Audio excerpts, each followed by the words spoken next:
Amma was the kind of woman every man wanted. Her beauty was unmatched. Her skin glowed like polished bronze, and her laughter made even the grumpiest elder smile. But Amma was not just beautiful. She was wicked. She believed her beauty was a weapon, and she wielded it like a sharpened blade. Instead of working hard and earning a living like the other women in the village, she spent her days charming men and using them as a source of income. She seduced almost every man in the village, luring them into her embrace and taking from them whatever she pleased: money, jewels, and even power. Women of the village hated her. They called her the thief of husbands and threw stones at her hut. "Shameless woman," they cried. "You think beauty will feed you forever?" Some even rained curses on her. But little did they know that stealing people's husbands was the least of Amma's evil doings. From time to time, villagers would stumble upon tiny, lifeless remains, half-formed babies abandoned in the most unexpected places. Sometimes a fisherman would find a small, fragile body floating near the riverbank. Other times, hunters would discover the remains buried shallowly in the underbrush. They were disgusted. Who was responsible for spilling the blood of innocent unborn babies? Amma had been pregnant more times than she could count because of her reckless way of living, but she had never carried a single baby to term. Whenever she found herself pregnant, she would gather bitter herbs and boil them into a dark, steaming potion. The moment she drank the concoction, the life growing inside her would wither. She would leave the remains of the half-formed babies by the river, or bury them in the bushes. "Children are trouble," she would tell herself. "They will ruin my perfect body and take away my freedom." Other times, when her concoctions didn't work, she took the long journey into the thick forest where Papa Mosi, an old herbalist, lived. The herbalist had warned her many times. "You play with life and death as if they are your toys, Amma," he said, his voice heavy with dread. "There is a price for everything. The spirits do not take kindly to those who spill innocent blood." But Amma only laughed. "The spirits should mind their own business," she said, tossing him a bundle of money and walking away without a second thought. One evening, as the sun bled into the horizon, Amma went to bathe in the river. She waded into the cool water, running her hands over her smooth skin, admiring the way the sunset made her body glow. But then the water turned ice cold. A shiver ran down her spine, and then she heard it. A sound so soft, so eerie, it made her breath catch. "Mama, Mama!" She froze. The river was empty, but when she looked down, her reflection was no longer her own. Instead, she saw a hollow-eyed baby, its skin pale, its lips blue, and tears of blood streaming down its face. Amma screamed. She stumbled out of the water, her heart pounding. When she reached her hut, she bolted the door, trembling. She tried to calm down, convincing herself that it was just her imagining things. But that night as she slept, she had a dream. She stood in a dark, endless forest. Eerie whispers surrounded her. Then she saw them. Babies, hundreds of them, their tiny bodies floating in the air, their eyes hollow and filled with anger and pain. "You killed us," they whispered, their voices a haunting chorus. "You took our lives before we could take our first breath. We will make you suffer, just as you've made us suffer." Amma screamed and tried to run, but the babies grabbed her, their tiny hands cold and unyielding, as they dragged her down into the earth. She woke up covered in sweat, her heart pounding in her chest. "This is just a nightmare," she told herself, clutching her trembling hands to her chest. But deep down, she knew it was more than that.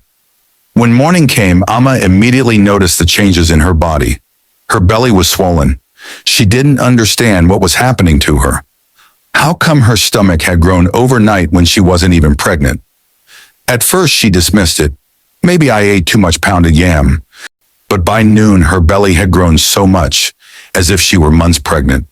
By sunset, her belly stretched like a drum, so tight it felt as though her skin would rip. Amma was horrified. She realized at this point that she was indeed pregnant, but with the condition of her belly, she knew something very unnatural was at play. In a desperate attempt to get rid of the terrifying pregnancy, she ran to her kitchen and boiled the strongest abortion herb she knew. But the moment she brought the cup to her lips, it shattered in her hands. From that moment onward, more strange things began happening. She heard babies crying in her room at night. Objects moved on their own, as if guided by unseen hands. Sometimes she felt tiny hands pressing against her skin. She could feel babies kicking within her, but the kicks were not like those of a normal baby. They were violent and relentless. She begged for help from the villagers, but everyone ignored her. They whispered that she had gone mad, that her reckless lifestyle had finally caught up with her. Desperate, Amma sought the help of the old herbalist, the same man who had helped her with her abortions. When she arrived at his hut, the herbalist took one look at her swollen belly and gasped in horror. "You are cursed," he cried, his voice trembling with fear. "The spirits of the children you killed have come back." Amma's lips trembled. "What do you mean? But they're gone. I ended them all." Papamosi's eyes were filled with pity and dread. "You ended their bodies, not their spirits. They have been waiting in the shadows. Now they are here. They are angry, and they want revenge." Amma clutched her monstrous belly, tears streaming down her face. "How do I stop this?" Papamosi pointed a bony finger at her. "Beg for their forgiveness, or they will tear you apart. They will put an end to you." Amma stumbled back to the village. By the time she reached her hut, the pain had already begun. Not the pain of childbirth, something worse.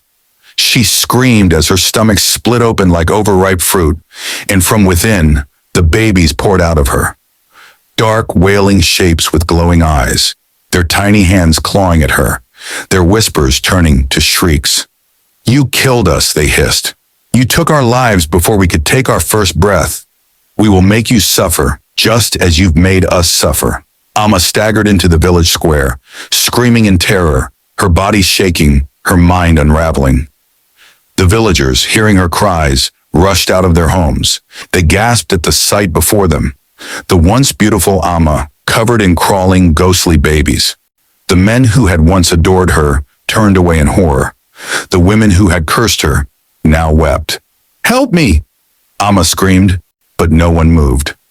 Terrified, she ran to the sacred baobab tree at the edge of the forest. The spirit babies still clinging to her, their whispers piercing her soul. Papamosi stood there, holding a clay pot filled with honey and milk, an offering of peace. "Ask them to forgive you," he urged her, "and make sure you mean it." Amma collapsed to the ground, sobbing. "I'm sorry. I was selfish. I didn't understand. I didn't know you'd come back." The spirit stopped. The air grew still. Then the smallest shadow spoke. "Your heart is still cold. You don't deserve our forgiveness." The children surged forward, pouring into her mouth and nose like black smoke. Amma's body stiffened. Her feet sank into the earth. Her arms stretched upward, her fingers turning to branches.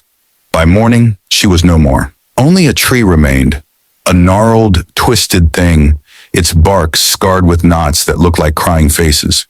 It was Amma's resting place, and a place where the spirits of her dead babies also dwell. To this day, the villagers warn their children, "Stay away from the crying tree." Every year, the women leave toys at the tree's roots, hoping to soothe the spirits of the babies. The story of Amma teaches a very important lesson. A child's life is priceless, and those who throw it away will pay for it with their soul. Thank you for watching, and don't forget to subscribe to this channel for more amazing stories like this.